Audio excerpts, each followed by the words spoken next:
Namaste everyone. Thank you for coming along. So we have another evening of Kirtan meditation for you and spiritual inspiration, insights from our friend Acharyadas. Tonight he's going to be speaking in living in an age of outrage. So I'm sure you'll find that intriguing, interesting and helpful. Most of you I think are familiar with our program. We start off with some what we call Guranga breathing, just to help us settle and focus, and then we have the Kirtan meditation till 7 o'clock. If you're not familiar with the words, we show them up here, but it's very simple. If you haven't done it before, I'm sure you get the hang of it very quickly. So we practice that till 7. Charyadas will speak, and a little bit more Kirtan, and then light supper. So thank you for coming along, everyone. Hope you enjoy your evening. Vipa, over to you. Namaste. I'll just sort out my mic. We'll begin Guranga breathing.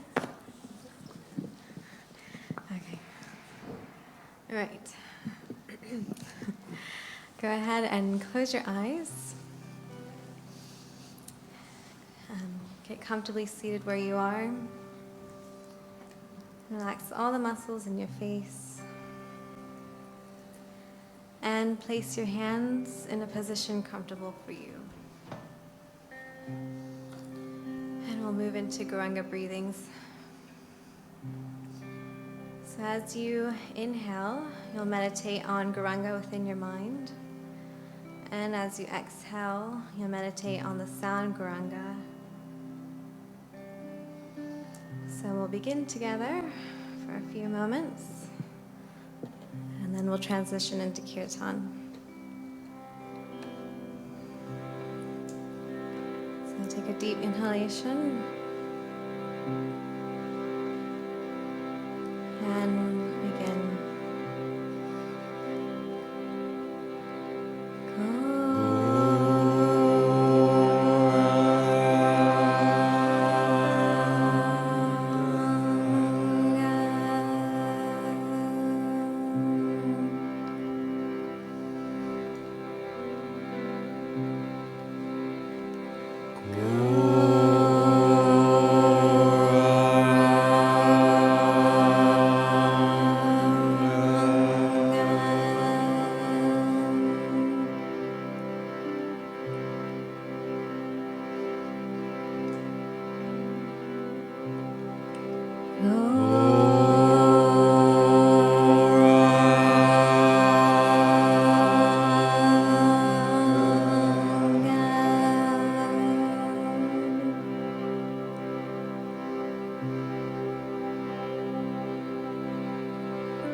Couple more.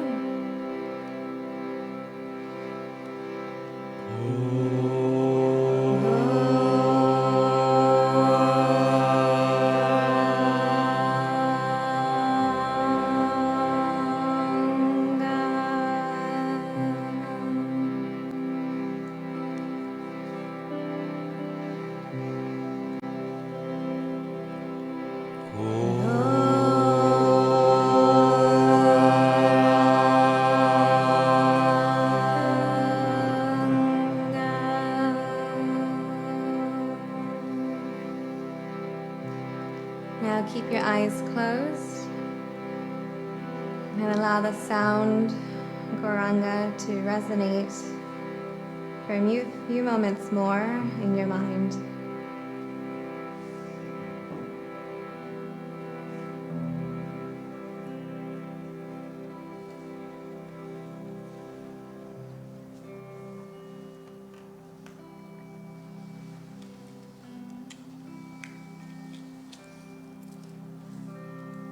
So now we'll begin Kirtan meditation. And the mantra that we will sing is Gopala Govinda Rama Madana Mohana.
Hare Krishna, Hare Krishna, Krishna Krishna, Hare Hare, Hare Rama, Hare Rama, Hare Rama, Hare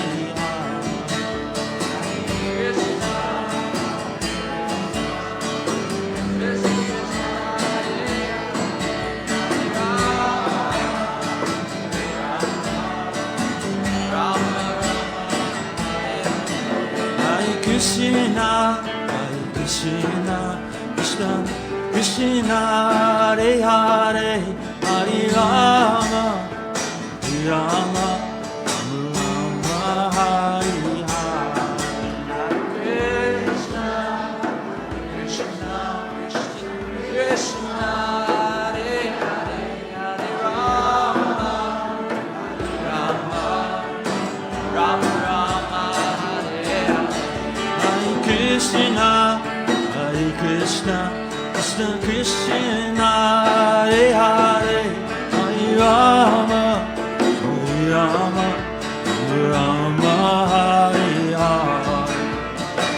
Krishna, Krishna, Krishna Krishna, Hare Hare, Hare Rama, Rama, Rama, Rama, Hare Hare. Hare Krishna, Hare Krishna, Krishna Krishna, Hare Hare, Hare Rama, Hare Rama, Hare Rama, Hare Hare. Krishna, Krishna, Krishna Krishna, Hare Hare, Hare Rama, Hare Rama, Rama Rama, Hare Hare. Krishna, Hare Krishna, Krishna Krishna, Hare Hare, Hare Rama, Hare Rama, Hare Rama, Hare Hare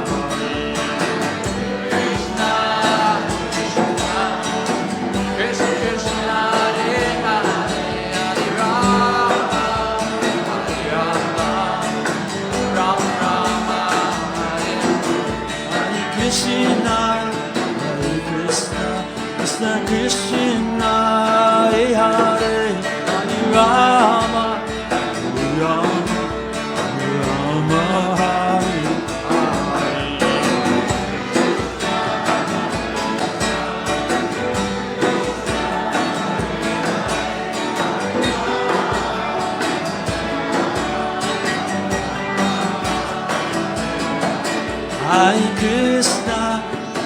Krishna, Krishna, Krishna, Hare Hare, Hare Rama, Hare Rama, Rama Rama, Hare Hare.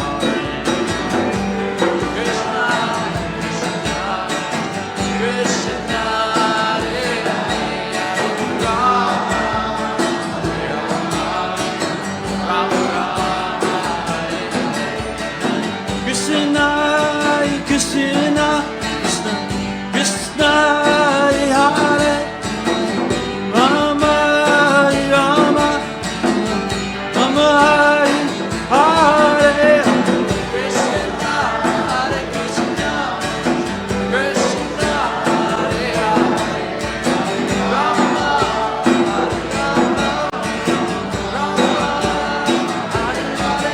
Hare Krishna, Hare Krishna, Krishna Krishna, Hare Hare, Rama, Hare Rama, Rama, Hare Hare. Krishna, Hare Krishna,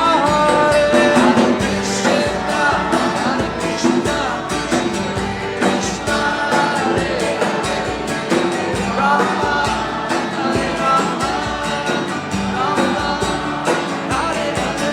Hare Krishna, Hare Krishna, Krishna Krishna, Hare Hare, Rama, Hare Rama, Rama, Hare Hare. Hare Krishna, Hare Krishna, Krishna, Hare Hare, Rama, Hare Rama, Haribo, Nitai Go, Nitai Go, Haribo, oh, Nitai Go, Nitai Go, Haribo, oh, Nitai Go, Nitai Go, Haribo, oh, Nitai Go, Nitai Go, Haribo, Haribo, Nitai Go, Nitai Go, Haribo.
One more tune from Sid, and then we'll invite Chara to come and speak.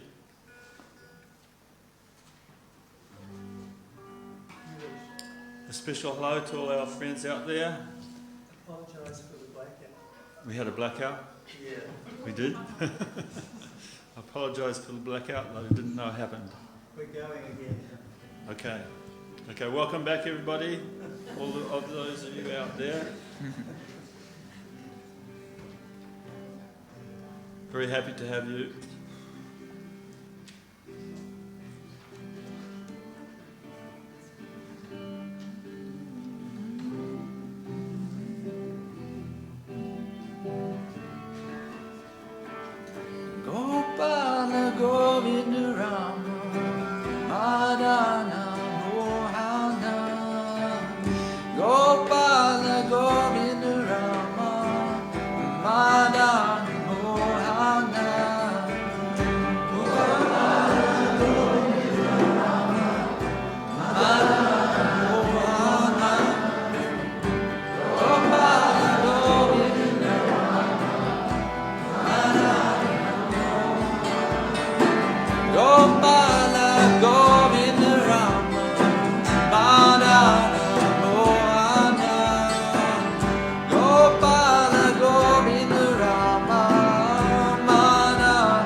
Hare Rama, Hare Rama, Rama Hare Hare. Hare Krishna, Krishna Krishna, Hare Hare, Hare Rama, Rama Rama, Hare Hare.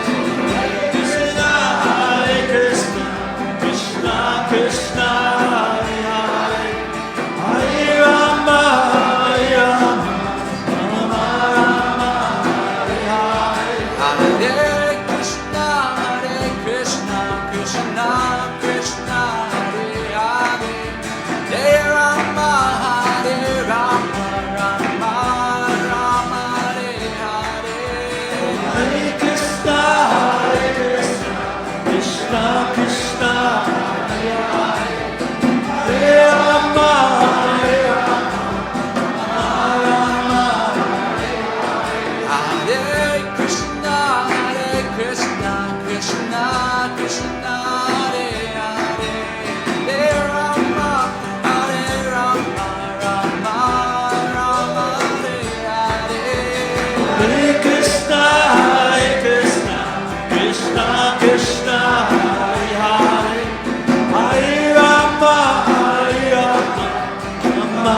So could you all put your hands together for a Charidas? He's going to come and speak for us.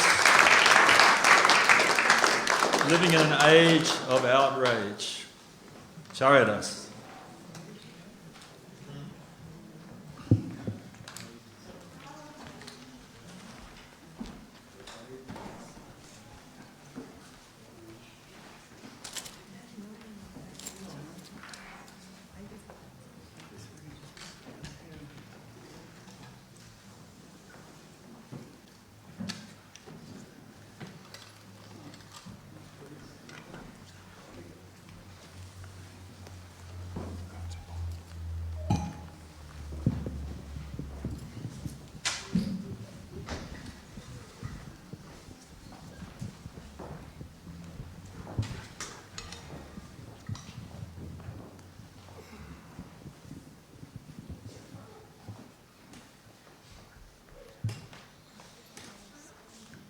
Namaste everyone, and good evening.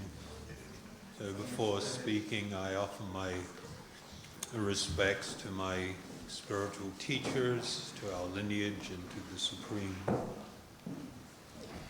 Om Magna Timirandasya Gnajana Salakaya Chaksuru Militam Yena Tasmai Sri Guruve Namaha. Bhaja Sri Krishna Chaitanya Prabhu Nityananda Sri Advaita Gadadhar Sri Vasadi Gaur Bhakta Vinna. Hey Krishna Kauruna Sindhu Dina Bandhu Jagatpate Gopisha Gopika Kanta Radha Kanta Namostate. Om Namo Bhagavate Vasudevaya.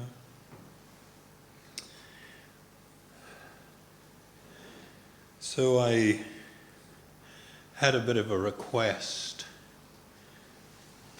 to speak, or to, somebody was asking how to sort of navigate our way through this current time in which we live, which I have termed as the age of outrage.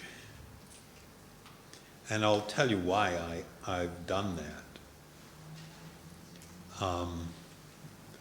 If you look, with social media, the introduction and wide acceptance of social media, the manner in which people sometimes communicate is just like mind-blowing. If you see something that you don't like or that you don't approve of, like your God or something, then you're just going to jump in there and start just absolutely shredding another person. And that shredding often means all kinds of derogatory and horrible statements that have nothing to do with what a person said. You start attacking people on a very personal level. And when that first started happening, the people that did it were called trolls. I mean, a troll is not meant to be a very gracious, intelligent, or sophisticated creature. It was meant somebody from the deep, dark pits of the earth, a troll. And now, nobody relates that way. It's become very common. And it's become sort of like what you expect to encounter. And that's a little tiny peek into what's going on. And it's become so, for me, and I'm speaking just from my perspective, it's become so insane that a person that expresses a particular political point of view or a social point of view can be equated with a Nazi, one of the most horrible, that ideology, that philosophy, we hadn't seen anything like that since the Vandals and the Huns sacked Rome, I mean, it was horrific what they did on the basis of race and superficial external identity and everything.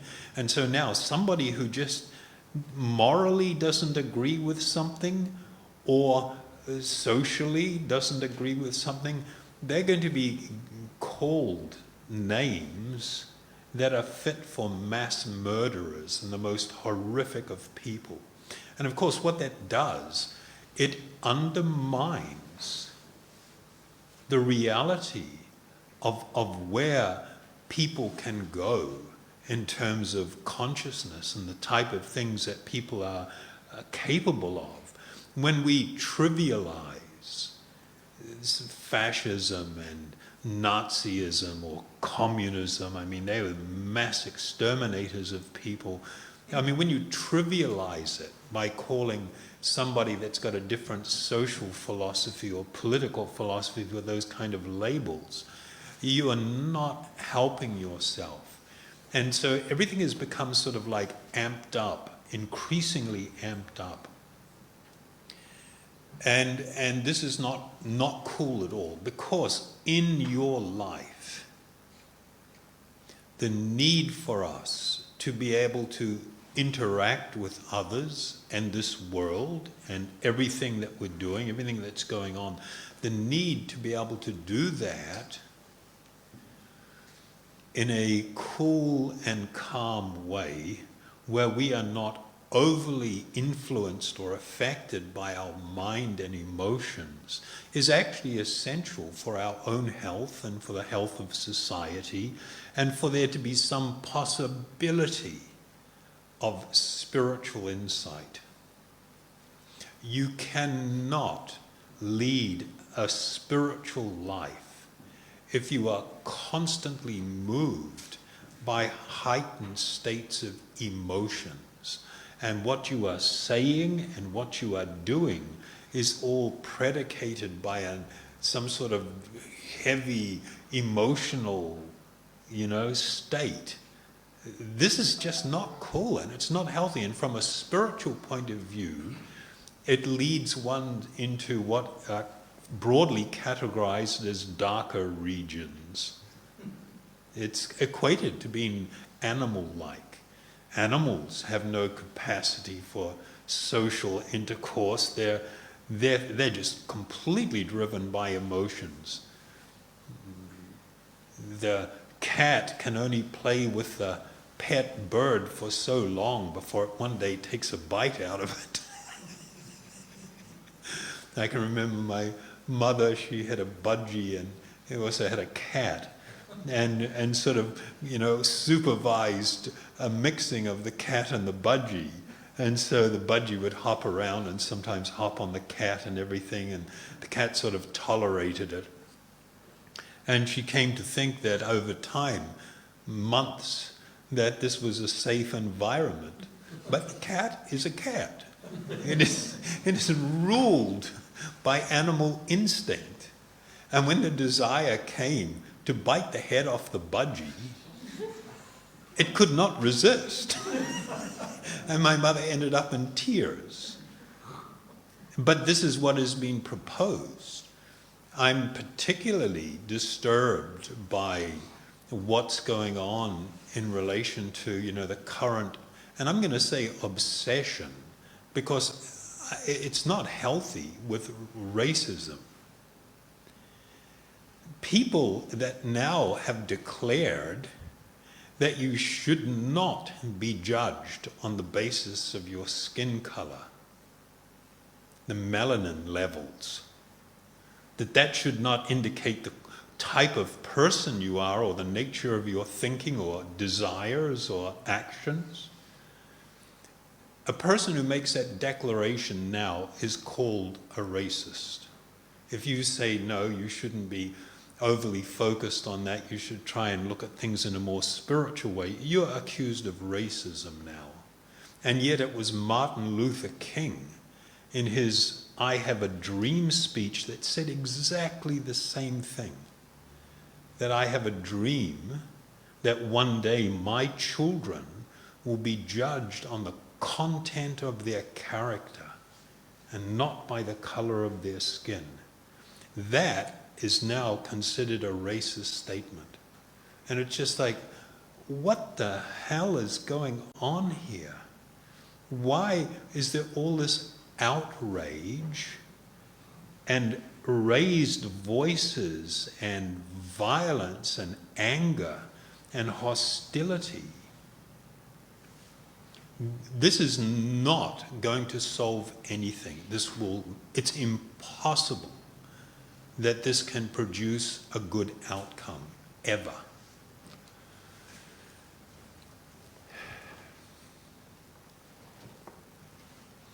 This age of outrage is actually really one of the underlying causes or catalysts is social media.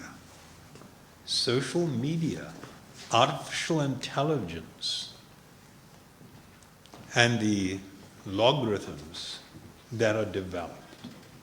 There's this wonderful woman, she's originally from Turkey, and she is called a techno-sociologist, I think. She's got a whole bunch of talks on, the TED Talks. And one of them was about the ethics of logarithms. And she talked about how they don't even know how these things work, the people that develop them. They are so incredibly powerful. And when they learn, they follow you. Like in Google, you type something in the search bar and you decide not to search on that, to change part of it or to erase it. Hey, too late. That's already tied to you, and that will follow you, and that's part of the huge amount of information that people are capturing about you.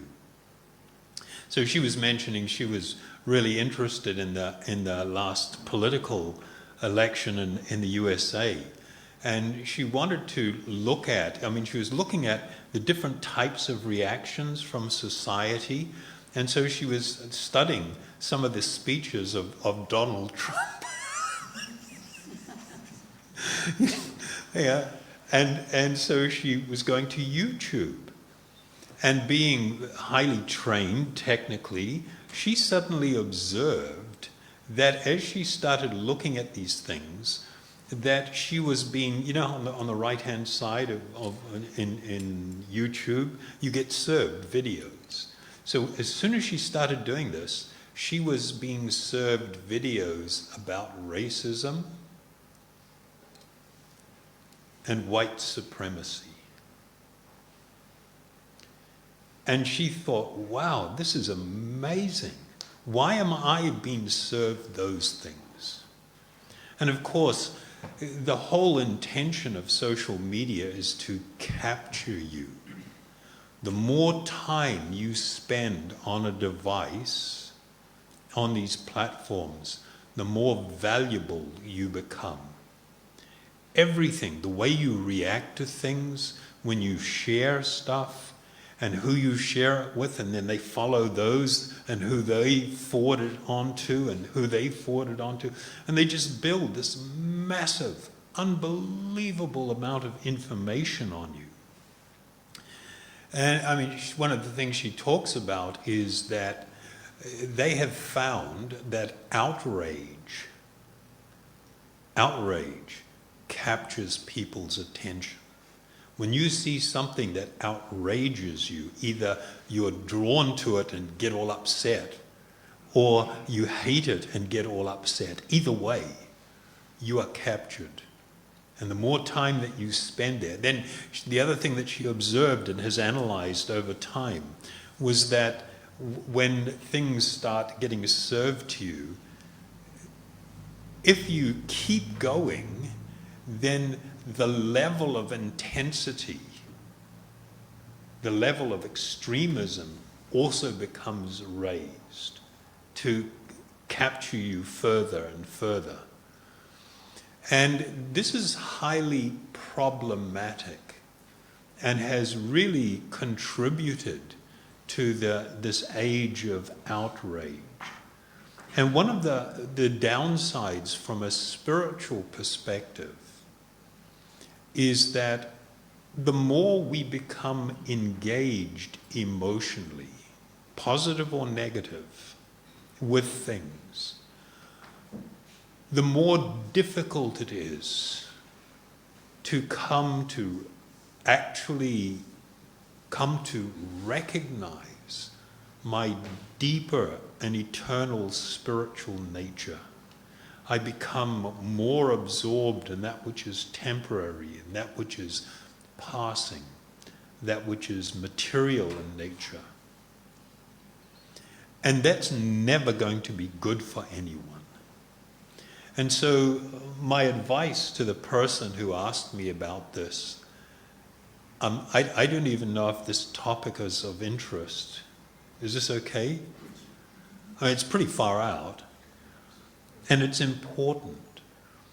And from the point of view of the transcendentalist has always aspired to become untouched by this world, to be able to live within this world, but to experience that which is beautiful, that which is peaceful, that which is transcendental, to reconnect with my eternal spiritual nature, and to really encourage that in others, because this is where our greatest good lies, the possibility to experience the reality of the most wonderful spiritual love, to be able to experience not just joyfulness, but an ecstatic, transcendental state.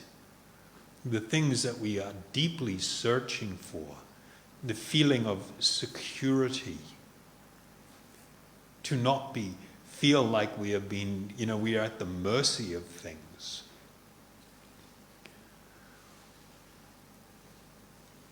The more a person becomes moved just in responding continuously to impulse and emotional states, the more unhappy you will become, the more entrenched in material consciousness you will be.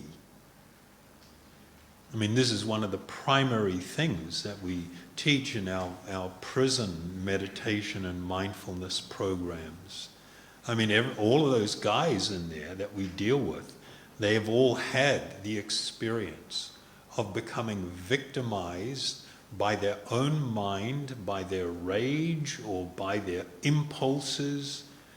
I mean, one of the things we talk about in the commission of crime, any kind of crime, violent crime or any kind of crime, in the commission of crime, the person, the offender, cannot see a victim.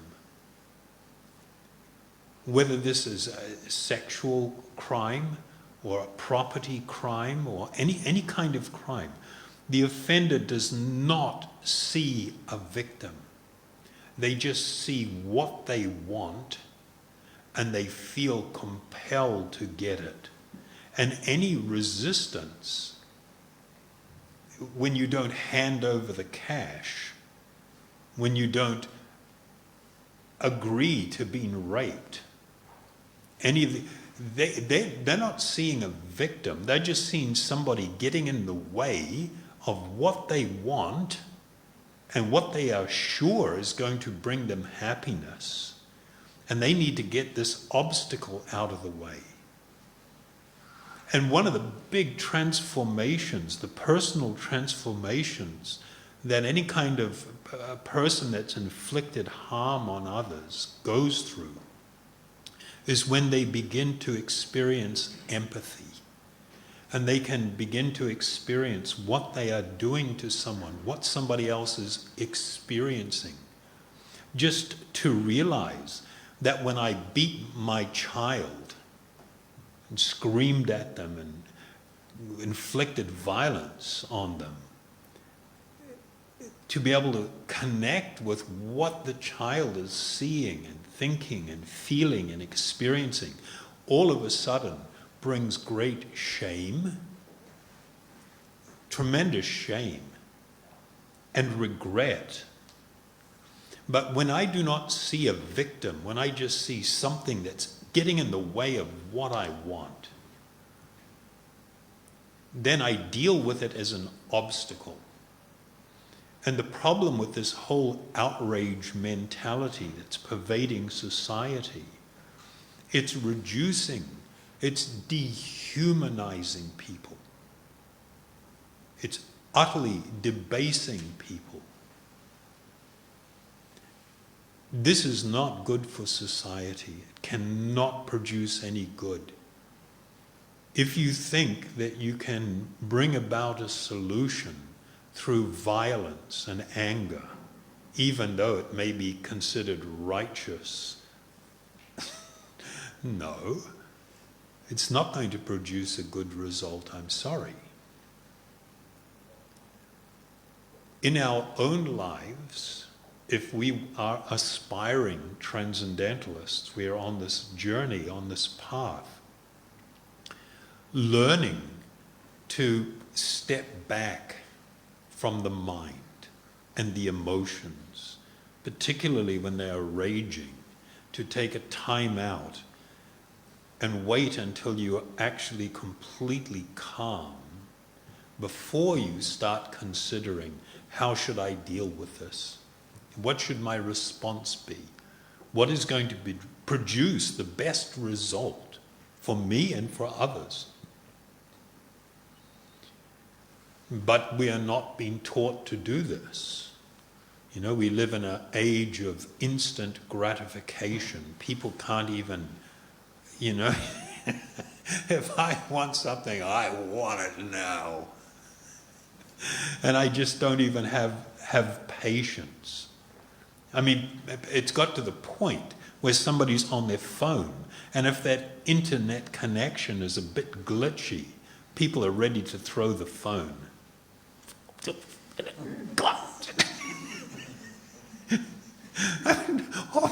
Don't you see what's going on here?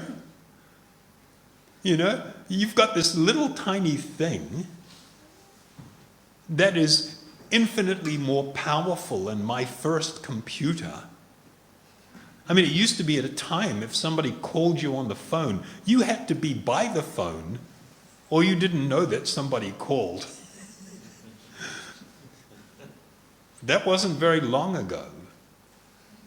And our patience is, you know, because of, we're being taught to be impulsive, to act on impulse. It's in the interest of anybody selling anything to have everybody absolutely, impulsively just buying and consuming and doing things without any consideration. And so on so many fronts, we're being subjected to this drive, you know, of not having any control over your mind, your thoughts, your impulses, not having social decorum, where you cannot even tolerate somebody having a different thought than you. That normally happens in dictatorships. I've lived in dictatorships. One time I spent 10 years living in a country that was run by a dictator, and you expressed opinion against them, you disappeared, and you were tortured to death. Thousands of people. I know what it's like to live in that kind of regime. It's not a theory, it's a practical reality. And now everybody's been encouraged to be like this. Be absolutely intolerant of other opinions if they're completely opposite to yours. Nobody's allowed to have any kind of like, you know, and it's just not cool and it's not healthy. And so for us, it's really necessary to be a little bit more aware of the influences that, we are unaware of it.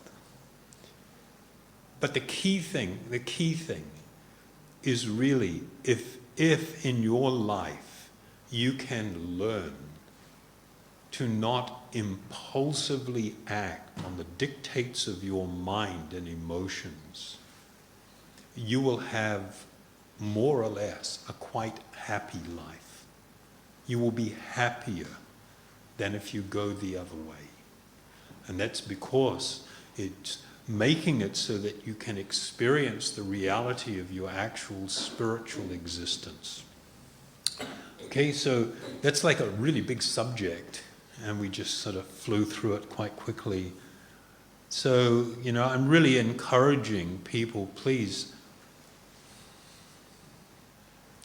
we need to be the masters of our own life.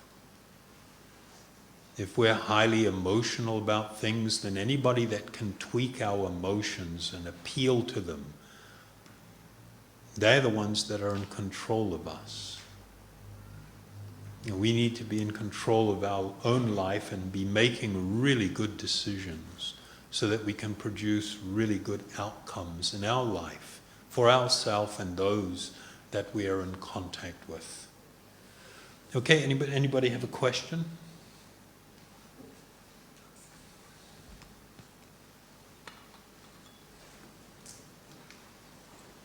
I've been in situations in my life where I've reacted quite strongly to people that have outraged me many times. And then I've been in situations where I've had extreme sorrow and grief. And, how do you sort of Deal with that? It's like it doesn't sort of go away in a minute. Yeah. It can last for weeks and months.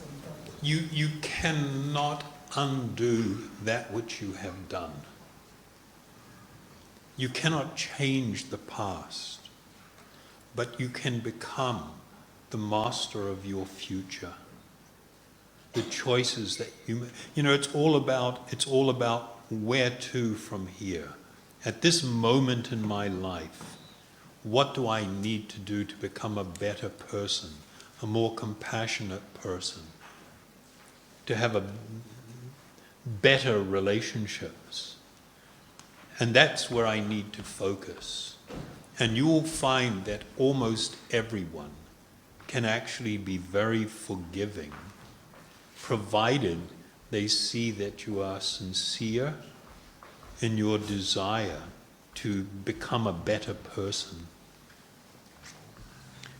So rather than focusing on the past, one should focus on the future and take control of that, and hope that people will. Part of our life should always be to seek forgiveness from those that we have wronged. This is not a weakness. One needs great strength because you have to be very vulnerable and you need to be sincere so somebody will believe. And you have to manifest some change for them to be able to believe and to forgive. And when somebody forgives you, the burden that becomes lifted from your heart is almost unimaginable. It causes people to sometimes just break down and cry. It's just such an incredible relief. And one of the people that we have spoken about before, in this criminal justice reform documentary we've been working on, talked about when the daughter of one of the men that he had been responsible for murdering wrote to him and forgave him, so that she said, you can find peace and I can find peace and our society can find peace, and because it is the right thing to do. And I asked him, so when you heard this letter, what was your reaction? And this is a stone cold killer, fully tattooed and everything. He said, I cried. So, The reality is we can't change the past, but we must become good people going forward. And we should be remembered for the end of our life, not necessarily the journey or things that happened before. That needs to be the focus. Okay? Thank you very much. So I was asked to chant the same one I did last week. So I guess I have to do that. Otherwise I might get into trouble.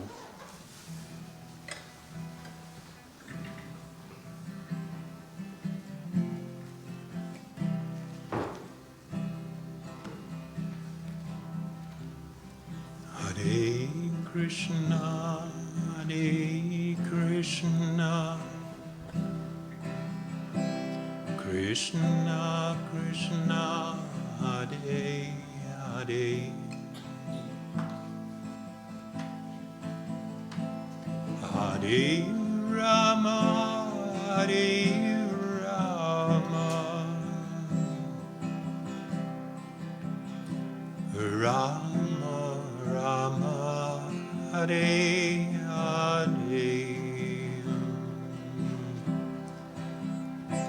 Hare Krishna, Hare Krishna, Krishna Krishna, Hare Hare, Hare Rama, Hare Rama, Rama Rama, Hare Hare, Hare Krishna, Hare Krishna, Krishna Krishna, Hare Hare, Hare Rama, Hare Rama, Rama Rama, Hare Hare, Hare Krishna, Hare Krishna, Krishna Krishna, Hare Hare, Hare Rama, Hare Rama, Rama Rama, Hare Hare,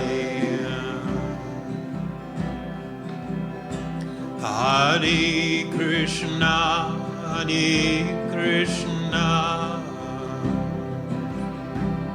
Krishna Krishna, Hare Hare, Hare Rama, Hare Rama, Rama Rama, Hare Hare, Hare Krishna, Hare Krishna, Krishna Krishna, Hare Hare, Hare Rama, Hare Rama, Rama Rama, Hare Hare, Hare Krishna, Hare Krishna, Krishna Krishna, Hare Hare, Hare Rama, Hare Rama, Rama Rama, Hare Hare, Hare Krishna, Hare Krishna, Krishna Krishna, Hare Hare, Hare Rama, Hare Rama, Rama Rama, Hare Hare, Hare Krishna, Hare Krishna, Krishna Krishna, Hare Hare, Hare Rama, Hare Rama, Rama Rama, Hare Hare, Hare Krishna, Hare Krishna, Krishna Krishna, Hare Hare, Hare Rama, Hare Rama, Rama Rama, Hare Hare, Hare Krishna, Hare Krishna,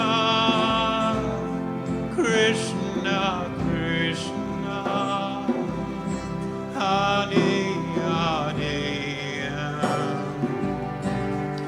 Hare Rama, Hare Rama, Rama Rama, Hare Hare, Hare Krishna, Hare Krishna, Krishna Krishna, Hare Hare, Hare Rama, Hare Rama, Rama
Krishna, Krishna, Hare Hare,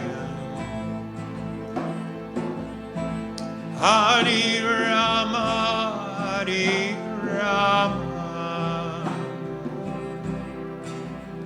Rama Rama, Hare Hare,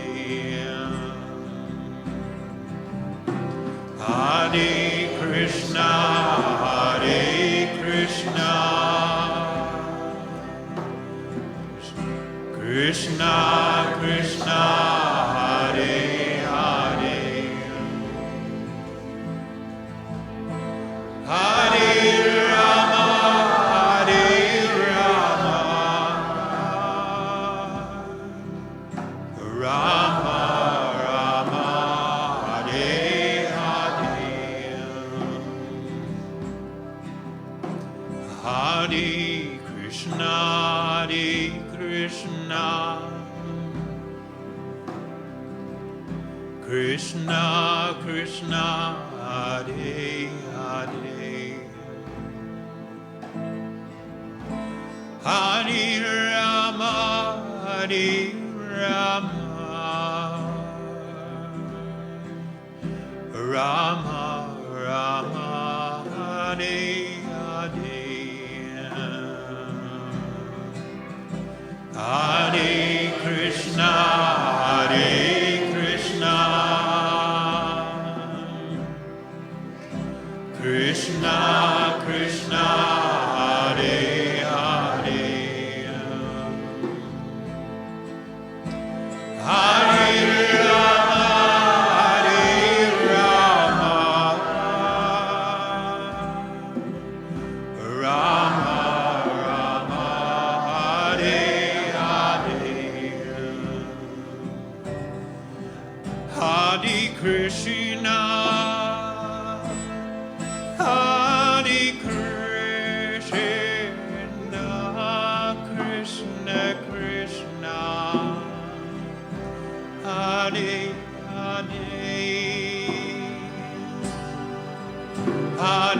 Rama, Hare Rama, Hare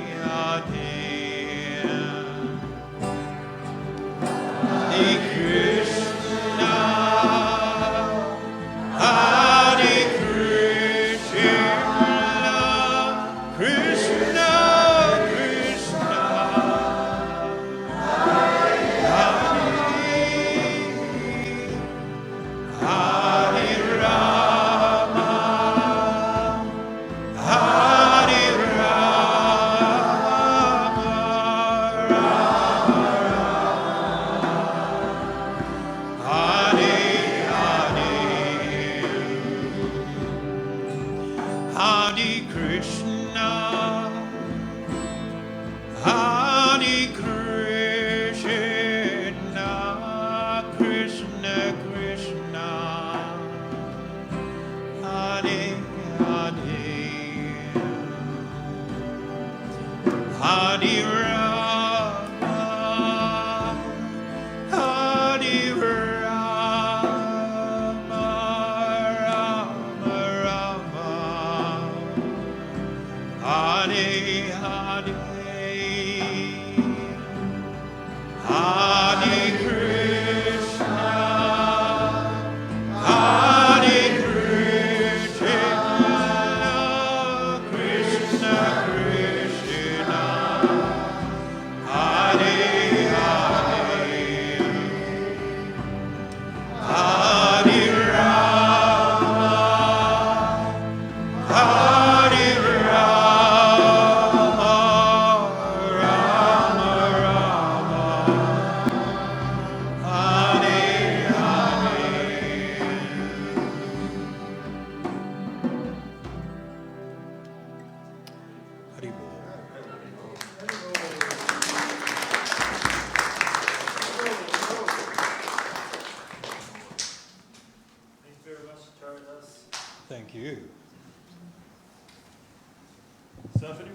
question for Acharyas or a topic they'd like them to speak on, you can let us know. You can send us a message on Facebook or whatever. And I'm sure Acharya does only too happy to oblige. Is that correct, sir? Yep.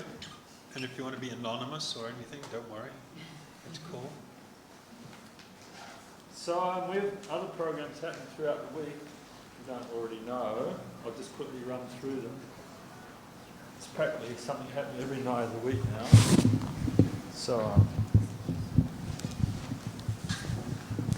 hopefully there's something for everyone. Tuesday, we have Yoga Journey at Mount Albert Memorial Hall. Wednesday, Deep Peace Meditation with Ali. That's at Mount Roskill War Memorial Hall. It's in the morning, that one, 10:30 a.m. And Thursday, it's Yoga Journey again, this time in Takapuna, Mary Thomas Centre. And Saturday, 11 a.m. at Ferndale House here in Mount Albert. Mindfulness and meditation, and that's starting this weekend, is that right, Radha? I've got here, August the 1st, free mindfulness and meditation class, 11 a.m, Ferndale House, New North Road. It lasts for an hour. And is this a topic or is this in general? Learn how to manage your mind and emotions and practice authentic meditation. Each week we'll have a different focus. See Radha for more information. Put your hand up, Radha. Those who don't know who Radha is, I'm sure everybody does.